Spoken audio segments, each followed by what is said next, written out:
Osteoporosis is a condition in which our bones, as the name suggests, get more porous and therefore more fragile and prone to fracture. Now, people over 50 experience this, but more commonly women, due to menopause and the associated hormonal changes with that stage of life. Now, obviously, this is something we want to avoid, so I'm going to show you in this video what I would do if I wanted to stave off or I was diagnosed with osteoporosis. Now, just a little disclaimer before we start, guys, I'm still a student EP, so anything that you see in this video that you want to try, please run it by your EP first and get it prescribed properly. All right, let's head to the gym. So one of the things that we have to keep in mind when we're training specifically for osteoporosis and bone loading in general is that bones respond to site-specific loading. So what does this mean? So let's imagine that I've got osteoporosis in my femurs, so my lower limbs, my femurs and my hips.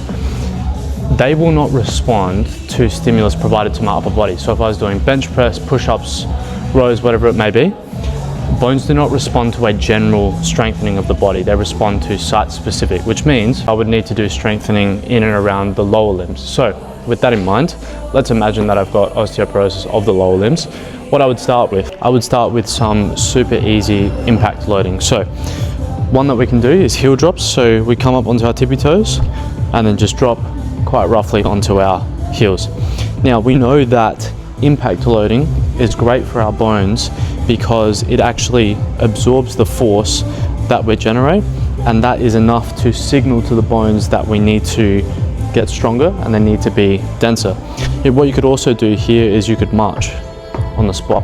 So these two, heel drops and marching, are great for what we call impact loading and stimulating that bone growth. Now, obviously, another vital component of staving off osteoporosis and bone growth and regeneration is strength training. So when we have a muscular contraction, our muscle pulls on the tendon and the tendon will pull on the bone to create movement. Now, we know that if this is at an adequate force, these bones recognize the force and they say, yep, this is a new stimulus. We need to create new bone in order to accommodate this new stimulus. Now, the caveat there was at an adequate intensity. So when we're lifting in order to create new muscle and create new bone as well, we're looking to work at least a 7 out of 10. The research has shown that working at 80 to 85% of your 1 rep max produces more robust gains, not only in your muscle, but also in your bone growth. So that means that at the end of your set, if you say to yourself, right, I could probably only get 2 or 3 more reps and I would reach failure,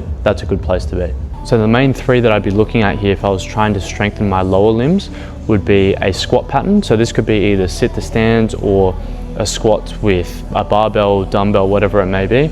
I would do a Romanian deadlift or an RDL to strengthen the posterior chain, so our glutes and our hamstrings. And also I would implement a calf raise so that we're stimulating the muscle and bone all the way down at the end of the lower limb. Training calves has the benefit of increasing our muscular strength and power in our lower limbs so that we can catch ourselves in the event of a fall. So another thing to note, if you have osteoporosis, you are technically classed as a slightly higher falls risk.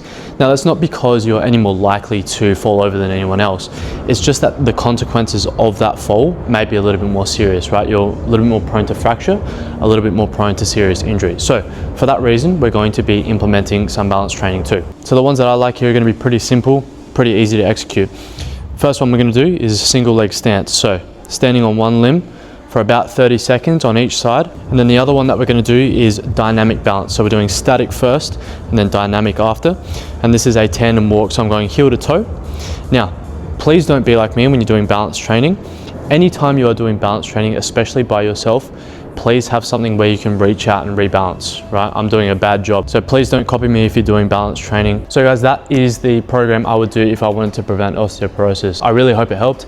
Again, if you want to try any of these exercises that you saw, please run it by your EP first. Make sure they get it cleared. Make sure it's appropriate for you, and I'll see you in the next one.